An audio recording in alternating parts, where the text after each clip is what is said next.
정치권 소식 짚어보는 아침의 맞소 시간입니다. 김상일 전 민주당 부대변인, 최병묵 정치평론가 나오셨습니다. 안녕하세요. 안녕하십니까. 이재명 대통령이 어제 11개 부처 장관 후보자를 지명했습니다. 통일부 장관에 정동영 의원, 국방부 장관에 안규백 의원이 지명됐고요. 농림부 장관엔 송미령 장관이 유임되면서 눈길을 끌었습니다. 대통령실과 송 장관 입장 들어보겠습니다. 정동영 통일부 장관 후보자는 누구보다도 풍부한 경험과 한반도 평화에 대한 확고한 철학을 가진 인물입니다. 안규백 국방부 장관 후보자는 64년 만에 문민 국방부 장관으로서 계엄에 동원된 군의 변화를 책임지고 이끌어 나갈 것입니다. 저도 상당히 당황스러운 지금 상태인데요. 일단 굉장히 지금 여러모로 어려운 시기이기 때문에 그 책임감이 상당히 무겁게, 그 어느 때보다도 무겁게 여겨집니다. 저희가 후보자 면면을 살펴보기 전에 전체적인 총평 좀 여쭤볼게요. 어제 11명의 후보자를 전격 지명을 했는데 어떻게 평가하십니까? 저도 명단을 보고서 느껴지는 첫인상은요. 실용이 강조됐구나. 그래서 어떤 정책적 경험 그리고 그 분야에 대한 진심과 전문성 이런 것들이 좀 보였다 이런 게 있고요. 또 하나는 국민 통합이라는 메시지를 주려고 노력을 했구나 이런 생각이 들었습니다. 그래서 결국 키워드는 실용과 통합 이것이 아니었나 싶습니다. 최병묵 변호사님 어떻게 평가하십니까? 어제 이제 정치인 출신 장관 5명입니다. 그리고 이제 민노총 위원장 출신을 고용노동부 장관에 지명을 했고요. 뭐 이런 것들을 보면 결국은 우리 편 챙기기 그거 아니냐 이렇게 판단이 되고 거기에 이제 송미령 장관 유임이나 아니면 이제 권오을 전 의원을 뭐 보훈부 장관 후보자로 내정한 것 뭐 이런 것들은 대개 이제 정치적 편승을 허용한 약간의 기술적 측면의 지명이다 이렇게 생각을 합니다. 알겠습니다. 저희가 한 명 한 명 좀 뜯어 볼 텐데요. 국방부 장관에 안규백 의원이 지명이 됐습니다. 임명이 만약에 된다면 64년 만에 민간인 출신 국방부 장관이 탄생을 하게 되는 겁니다. 어떻게 평가하십니까? 뭐 단순한 민간인 출신이라고 얘기하기는 좀 어려운 것이 5선 의원입니다. 근데 5선 중에서 18년 국회의원을 하는 동안 15년을 국방위에서 활동을 했어요. 저도 한 상임위에서 오래 일을 해봤지만 한 10년 이상 한 상임위를 하기가 쉽지가 않습니다. 근데 그렇게 했다는 것은 사실상 그 분야의 정책 전문성은 갖추고 있다라고 보는 게 맞고요. 그러면 이제 군사 작전과 관련해서는 그렇게 전문성이 있느냐 이런 의문이 들 수 있지만 그런 부분은 사실은 군이 주도적으로 지금도 하고 있는 분야이기 때문에 민주적인 리더십을 잘 발휘하면 훌륭한 장관의 역할을 할 수 있지 않을까 이런 생각이 듭니다.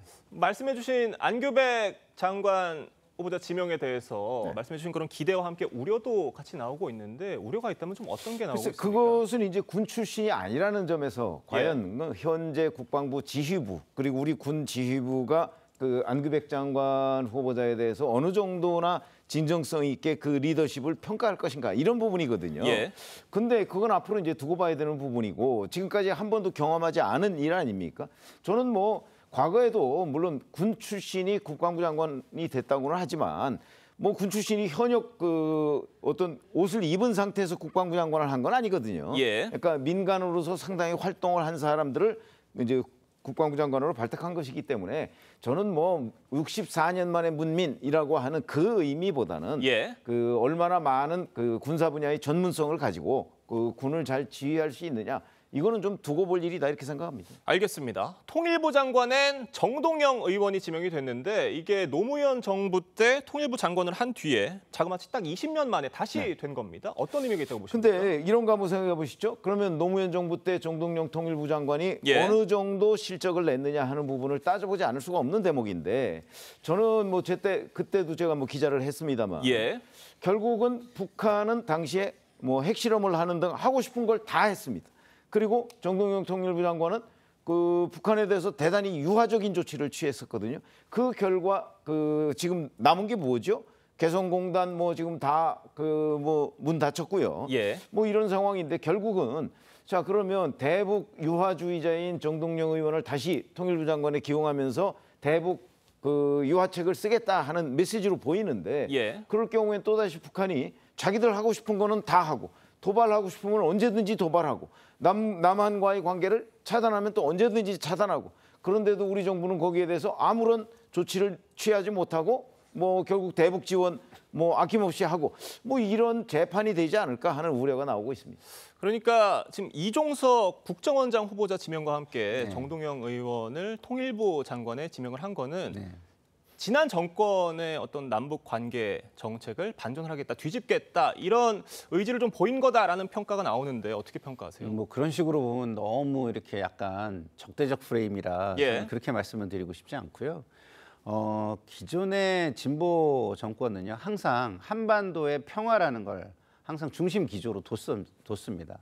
그렇지만 어쨌든 지난 두 정권을 거치면서 진보 진영에서도 대북 억지력이라는 것을 확실하게 국민에게 보여주는 것이 안정감을 주고 그 안정감이라는 것을 바탕으로 해야 한반도 평화 정책을 힘있게 추진할 수 있다는 것을 알고 있기 때문에 그런 부분을 고려한 통일부 인선이라고 보고요. 통일부 같은 경우는 뭐 목적이 뭡니까? 통일을 위해서, 한반도의 평화를 위해서 지향하는 부분이 분명한 거 아니겠습니까? 그런 부분이 있다고 보고요. 그러나 이제 외교 국방 분야에서는 대북 억지력이라는 부분을 통해서 국민적인 안정감을 주려고 노력하지 않을까 싶습니다. 알겠습니다. 어제 발표된 장관 인선에서 가장 눈길을 끌었던 게 송미령 농림부 장관의 유임이었습니다. 이 전 정부의 장관이 유임되는 경우 굉장히 이례적인데 어떤 점들이 고려가 됐다고 보세요? 그러니까 실용이죠. 저도 이 부분은 깜짝 놀랐던 게요. 송미령 장관 같은 경우 지금 농민들 같은 경우에 특히 우리 진영에 굉장히 가까운 농민운동을 하시는 분들 같은 경우는 굉장히 반감이 있고 반발이 굉장히 거센 상황입니다. 그럼에도 불구하고 이 송미령 장관을 유임시켰다는 것은 어쨌든 송미령 장관의 정책 능력을 관료 출신으로서 높게 본 것이고 그다음에 어떤 국민통합적 메시지도 이번 유임을 통해서 보내고 싶은 어떤 의도가 깔려 있는 것 아닌가 이렇게 말씀드릴 수 있겠습니다. 알겠습니다. 그런데 송미령 장관이 민주당이 추진해왔던 양곡관리법에 대해서는 반대하는 입장을 보여왔었는데 이번 정부에서는 새 정부 철학에 부합하는 방향으로 추진을 하겠다 이렇게 달라진 입장을 보이면서 비판이 나오고 있어요. 어떻게 보세요? 글쎄, 아니 이제 사실 어느 정부의 장관이든지 간에 사실은 국민을 위해서 일한다고 우리가 얘기를 하고 국민을 위해서 일을 해야 한다고 늘 주장을 하잖아요. 그러면 자 국민들 보기에 이 양곡관리법에 관한 정부의 입장은 뭐냐? 윤석열 정부와 이재명 정부는 다른 거는 틀림없는데 그러면 윤석열 정부의 송미령 장관과 이재명 정부의 송미령 장관은 뭐가 다르냐? 근데 지금 새 정부하고 맞추겠다는 거 아닙니까? 근데 이재명 정부의 양곡관리법 개정안에 대한 입장과 윤석열 정부의 입장은 완전히 달랐어요. 그러면 결국 송미령 장관은 국민을 위해서 일하는 것이 아니고 정부를 위해서 일한다. 결국 윤석열 전 대통령 정부 때는 윤석열 정부, 윤석열 대통령의 어떤 철학에 맞추고 지금은 이재명 대통령의 철학에 맞추겠다. 이 얘기밖에 안 되잖아요. 그래서 본인의 소신은 어디에 있는 건지 그리고 본인은 정말 자 국민을 위해서 양곡관리법 개정안이 통과되는 게 맞는 건지 아닌지 이 부분에 대한 설명을 추가로 듣고 싶습니다. 알겠습니다. 어제 발표된 장관 인선에서 5명이 현역 의원이라는 점도 눈에 띕니다. 이건 좀 어떤 수라고 보세요? 아까 제가 우리 편 내각 이렇게 말씀을 드렸죠. 근데 사실 저는 윤석열 정부 때도 그랬지만 정치인들을 대거 장관에 기용하는 것이 맞다고 생각합니다. 왜냐하면 관료 출신보다는 정치인들이 훨씬 더 폭넓은 사고를 할 수가 있고요. 그리고 개혁적 주체들도 잘 취할 수 있기 때문에 저는 적어도 우리 편 내각이다 이렇게는 충분히 규정을 할 수 있지만 이재명 대통령 입장에서는 우리 편을 해서 장관으로 기용을 해서 내가 여기서 실적을 내서 국민들한테 평가받겠다 하는 그 생각 자체에는 동의한다 이렇게 말씀을 드리겠습니다. 근데 이 부분은 제가 조금 약간 반론이 있는 게요. 저 5분의 면면을 보면은요. 어떤 강성 친명 이런 분은 한두 분 정도뿐이 안 보여요. 그러니까 찐명, 강성 친명 이런 것들은 좀 약간 배제하고 좀 약간 국민에게 안정감을 주고 약간 통합적으로 가려는 합리적으로 가려는 방향성이 보인다 이렇게 저는 말씀을 드리고 싶습니다. 알겠습니다. 이재명 대통령은요, 첫 내각 인선을 단행하기에 앞서 나토 정상회의엔 직접 참석하지 않기로 결정을 내렸습니다. 여야의 입장이 엇갈렸는데 목소리 들어보겠습니다. 기회를 스스로 포기하는 것이 국익 중심의 실용 외교입니까? 한국이 미국의 동맹국 중 가장 약한 고리로 인식되어 도리어 중국과 러시아의 강압 외교 대상이 되지 않을까? 미국의 이란 공습 관련되어서 지금의 상황들을 좀 점검해 볼 때 대통령께서 움직이실 수 있는 상황은 아니구나라는 판단을 하신 것 같아요. 당초에 이재명 대통령이 나토 정상회의에 거의 참석을 하는 분위기로 전해졌었는데 결국 불참으로 결정이 됐습니다. 대통령실이 설명하기로는 중동 정세 또 국내 현안 등을 고려했다라고 설명을 했는데 구체적으로 좀 어떤 점들이 고려됐을 것으로 보세요? 저는 개인적으로 지금 국제적인 불확실성이 굉장히 커지는 겁니다. 뭐 안보 분야도 그렇지만 경제 분야도 마찬가지죠. 그런 분야에 있어서 여러 불확실성을 안정감 있게 대응을 하려면 컨트롤 타워가 국내에 있는 것이 오히려 바람직한 부분이죠. 만약에 나토에 가서 거기에 집중을 할 수 있다면 모르지만 지금 트럼프 대통령이 참여를 하지 않는다면 거기에 가는 가장 큰 목적에 집중도 되지 않습니다. 그런 차원에서 여러 가지 국제적인 환경을 그리고 불확실성을 고려한 판단이 아닌가 이런 생각이 들고요. 그리고 역시 미국과 관련해서도 우리의 동맹이지만 예민한 협상들도 지금 목전에 지금 두고 있는 상황입니다. 그런 부분에 있어서 너무 가볍게 움직이는 것이 꼭 그 협상이나 앞으로 있을 어떤 대화에 긍정적인 방향만을 가져오지 않는다. 이런 점도 저는 강조드리고 싶습니다. 다만 이 나토 회의 불참을 두고 전문가들 사이에서도 어떤 민주 진영과의 연대와의 거리를 두려는 모습으로 비칠 수 있다. 이런 우려도 나오고 있거든요. 어떻습니까? 사실은 이재명 대통령은 지금 6월 4일 오전에 대통령으로 확정이 됐습니다. 그래서 며칠 기간이 없음에도 불구하고 G7 정상회의에 참석을 했죠.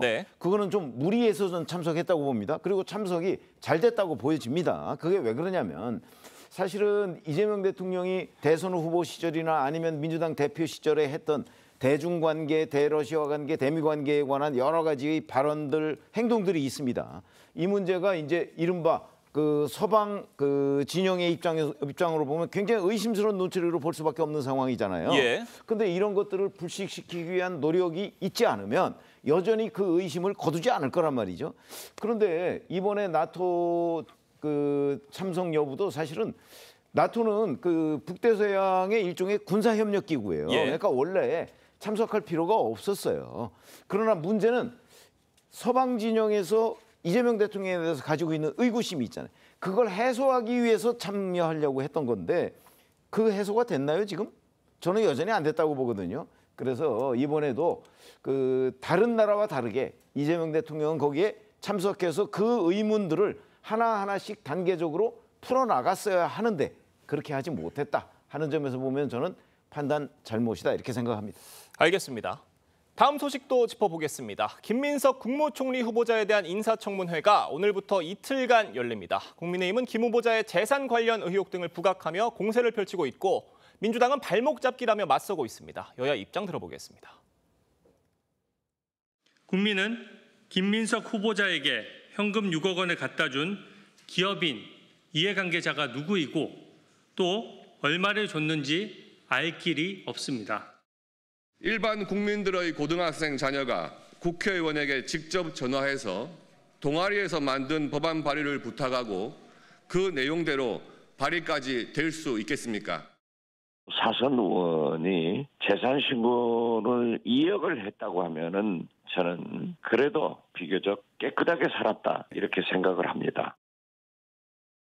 지금 이 김민석 총리 후보자의 재산 증식 문제에 대해서 의혹이 제기가 됐고 그 이후에 김민석 총리 후보자가 아직까지 구체적인 증빙 자료는 내지 않은 상태에서 조금씩 해명을 내놓고 있는데 그 해명들을 들어봐도 여전히 덧셈 뺄셈이 맞지가 않는다는 겁니다. 지금 청문회에서 이게 좀 우선 해명의 말이 좀 바뀌고 있죠. 초반에는 뭐 행사비, 강연비 뭐 이런 걸로 충당했다고 했는데 행사비, 강연비가 얼마 안 되는 걸로 드러나니까 이제는 뭐 경조사비, 출판기념회를 얘기하고 있습니다. 근데 또 경조사 출판기념회가 없던 작년 같은 경우에 또 갑자기 재산이 늘었고 추징금을 완납을 했거든요. 자, 그러면 지금 말씀하신 대로 계산이 안 맞아요. 기본적으로 2020년에 마이너스 5억 8,095만 원에서 2025년 올해의 경우 플러스 2억 원이 넘는단 말이죠. 그럼 순자산이 7억이 늘었는데 거의 8억 가까이 늘었다는 겁니다. 그렇게 늘었는데 문제는 그동안에 그러면 또 쓴 돈이 어마어마하게 많아요. 뭐 7, 8억 정도 됩니다. 자, 그렇게 되면 나머지 돈은 도대체 어디서 나오나? 수입은 그 세비 한 5억여 원 정도밖에 없는데 이렇게 되는 거죠. 아무리 이런저런 계산을 맞춰도 계산이 맞지 않는다. 그러면 어디서 현금이 떨어졌다는 얘기인데 본인이 얘기하는 경조사비와 출판기념회를 아무리 거기다가 해서 뭐 출판기념회 한 번에 그 뭐 최소한 뭐 2억 정도가 들어왔다고 쳐도 그래도 계산이 안 맞아요. 그래서 오늘 뭐 그 계산서를 이제 그 어떤 식으로든 내놓겠죠.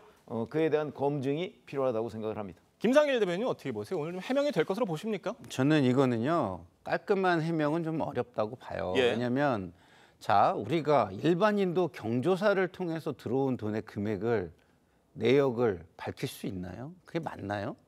그거는 쉽지 않습니다. 그래서 그것을 낱낱이 밝혀가지고 해명하라 이런 거는 쉽지 않기 때문에 저는 뭐 경사와 조사가 2번이 있었고 출판기념회가 있었다 그러면은 거기에서 어느 정도는 충당이 됐을 것이다라는 거는 국민의힘 의원들의 본인들을 돌아보면 충분히 느껴질 것이다. 저는 이렇게 봐요. 언론과 대국민 앞이라고 해서 너무 그렇게 깨끗한 척 하시는 거는 저는 맞지 않다. 이런 말씀을 드리고요. 어쨌든 도덕적인 문제에 대해서는 계속해서 겸손하고 고개 숙이는 자세가 김민석 후보자에게는 필요할 것으로 보인다는 생각은 들고 그다음에 이 정부도 우리 이재명 정부도 앞으로는 그러면 어떻게 도덕성 기준을 잡아갈 것인가에 대한 그 예측 가능성을 국민에게 보여줄 필요는 있다. 다만 국민들과 국민의힘에게 부탁드리고 싶은 건 초대 총리 인선입니다. 인수위가 없이 이루어진 인선이니까. 그리고 이전 정권에서 이거보다 더한 도덕성의 문제가 있는 분들을 강행 임명시키지 않았습니까? 그러면 이번에는 첫 인사라는 걸 감안해서 큰 정책적인 능력이나 이런 것들에 결함이 없다면 좀 받아주시고 앞으로 도덕성 기준을 다 같이 어느 정도로 맞춰갈 것인가를 합의를 통해서 기준을 정했으면 좋겠다 이런 생각이 듭니다. 결국 임명이 될 것으로 전망을 하십니까? 그렇죠. 지금 뭐 의석 구조로 보나 그리고 지금 어떤 초대의 국정 동력이라는 어떤 차원에서 보나 안 하기 어려운 상황이죠. 글쎄요, 제가 보기에는 사실은 지금 말씀하신 게 말이 저는 되지 않는다고 생각하는 이유가 경조사 출판기념회를 얘기했잖아요. 근데 경조사 출판기념회가 없었던 작년에 가장 많이 재산이 늘었어요. 그러면 경조사 출판기념회는 설명이 안 되잖아요. 전 그 부분에 대한 설명을 오늘 듣고 싶다는 얘기고 어쨌든 국회에서 표결을 하더라도 뭐 민주당이 워낙 압도적이니까 뭐 그냥 밀어붙이면 되겠죠. 그러나 그에 대한 그 정치적 부담, 예를 들어서 국민들은 중에 다수는 지금 국무총리로 취임해야 될 것이 아니고 수사를 받아야 된다. 돈 문제가 불투명하니까 이렇게 판단을 할 가능성도 있는데 그걸 밀어붙인다고 했을 때의 정치적 부담은 꼭 뭐 정부에서 져야 되는 거죠. 근데 도덕적으로 비판에 대해서는 겸손하게 자세를 취해야 된다고 생각합니다만 수사라는 건 법적인 겁니다. 그럼 그 문제를 제기하는 쪽에서 구체적인 어떤 문제점에 대한 입증 책임도 존재한다는 걸 말씀드리고 싶습니다. 알겠습니다. 결국 이 세비 외 소득을 얼마를 벌어들인 건지가 지금 쟁점으로 된 상황인데 이 부분에 대해서 과연 김민석 총리 후보자가 잘 해명을 할 수 있을지 지켜봐야 되는 상황인 것 같고요. 중국 칭화대 석사 학위 논란도 검증 대상에 오른 상황입니다. 이 부분에 대해서는 김민석 총리 후보자가 자신이 만든 어떤 자료는 내놨어요. 그 출입국 기록에 대해서. 다만 지금 국민의힘에서는 이게 법무부 원자료가 아니기 때문에 좀 원자료를 봐야겠다 이런 입장이잖아요. 그런 입장이죠. 근데 그 자료를 법무부에서 내놓지 않고 있는 거잖아요. 그동안 국민의힘 의원들이 얼마나 법무부에서 그 자료를 받았는지가 이제 오늘 드러나겠죠. 아마 그 자료가 없이 그냥 김민석 후보자가 내놓은 자료만 가지고 그 검증하기는 어려울 거예요. 그래서 특히 또 뭐 칭화대에서 이 문제를 어떻게 우리가 학위를 줬습니다라고 설명할 것 같지도 않고 그래서 이거는 아마 그대로 공방으로 묻힐 가능성이 꽤 높다 이렇게 봅니다. 알겠습니다. 청문회를 앞두고 증인 채택에 관한 여야 합의가 불발되면서 사상 초유의 증인 없는 인사청문회가 될 가능성 있습니다. 사실상 지금 없는 상태로 진행이 될 것으로 보이는데 이 부분에 대해서는 좀 어떻게 보십니까? 좀 안타깝죠. 청문회라는 제도가 강화가 되고 국민에게 청문회라는 제도의 실효성과 신뢰성이 증가해야 되는데 그러지 못하고 있다는 점에서 되게 안타깝다는 생각이 듭니다. 앞으로 민주당도 그러면 청문회를 앞으로는 어떻게 할 것인가 이런 식으로 정쟁의 요소로 계속 남겨둘 것인가라는 부분에 대해서는 고민을 하고 여야가 머리를 맞대서 앞으로의 개선점을 도출해야 할 필요가 있다는 생각이 듭니다. 알겠습니다. 오늘부터 이틀간 진행되는 청문회 잘 지켜보도록 하겠습니다. 두 분 말씀 여기까지 듣겠습니다. 감사합니다.